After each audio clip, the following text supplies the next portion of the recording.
Assalamualaikum warahmatullahi wabarakatuh. Nama saya Nabila Julian Francisca dari kelas 12 IPS 5.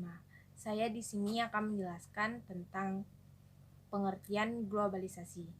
Globalisasi merupakan kata serapan dari globalization. Secara bahasa, global berarti mendunia, sedangkan ization berarti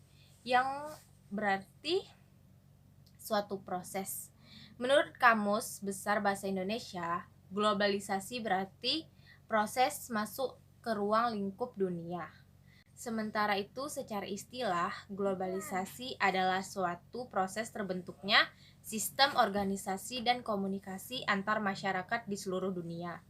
Tujuannya untuk mengikuti sistem dan kaidah-kaidah tertentu yang sama. Globalisasi ada dampak positif dan dampak negatif. Dampak positifnya yang pertama yaitu kehidupan menjadi lebih mudah karena kemajuan teknologi, komunikasi, transportasi, dan informasi. Yang kedua, masyarakat bisa mendapatkan informasi dan ilmu pengetahuan lebih mudah dan cepat. Yang ketiga, kehidupan sosial ekonomi yang meningkat. Sedangkan dampak negatif globalisasi itu sendiri yaitu semakin pudarnya nilai-nilai kebudayaan. Misalnya musik lokal tradisional yang sepi peminat karena lebih tertarik dengan kebudayaan lain yang lebih modern. Yang kedua, mudahnya budaya barat masuk dan mempengaruhi nilai-nilai budaya lokal. Yang ketiga, lingkungan semakin rusak dan polusi udara meningkat, yaitu meningkatkan dukungan atau partisipasi aktif untuk menciptakan perdamaian dunia.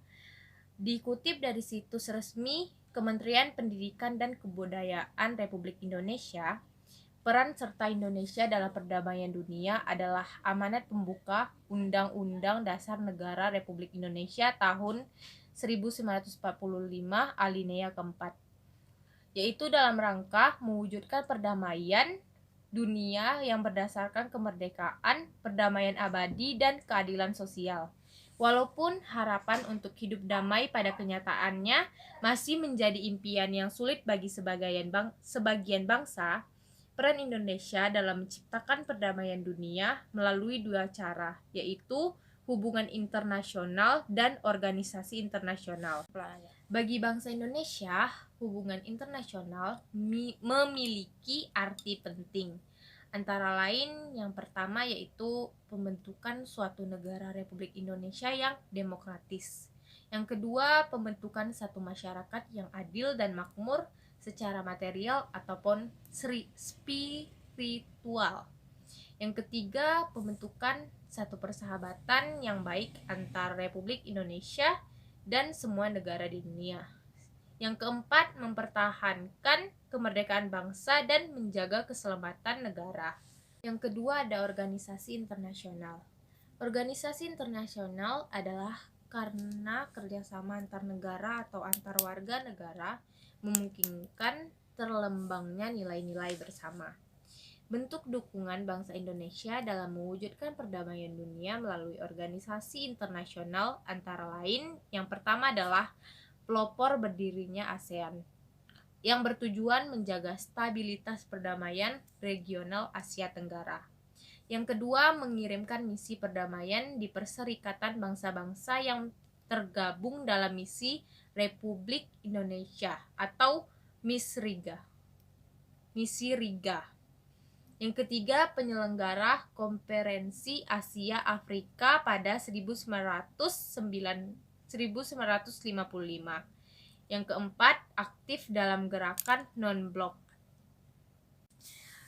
Dalam materi meningkatkan dukungan aktif untuk menciptakan perdamaian dunia, ada dampak positif dan dampak negatifnya.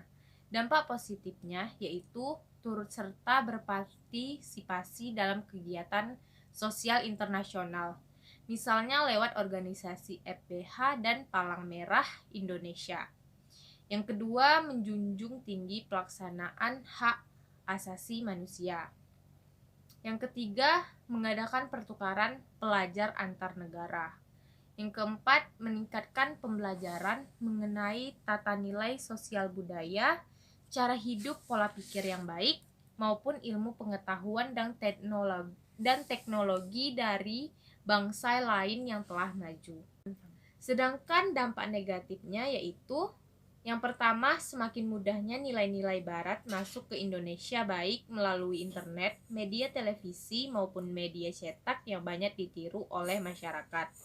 Yang kedua, semakin bertambah globalnya berbagai nilai budaya kaum kapitalis dalam masyarakat dunia, merebaknya gaya berpakaian barat di negara-negara berkembang.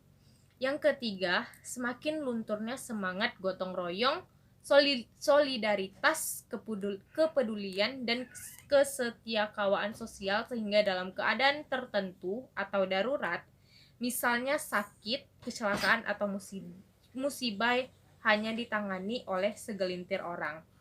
Yang keempat, berbagai tradisi keagamaan dan relasi kekeluargaan yang tradisional berubah mengikuti kecenderungan umum globalisasi, yakni bercampur aduk dengan berbagai tradisi lain. Lebih kurang saya minta maaf.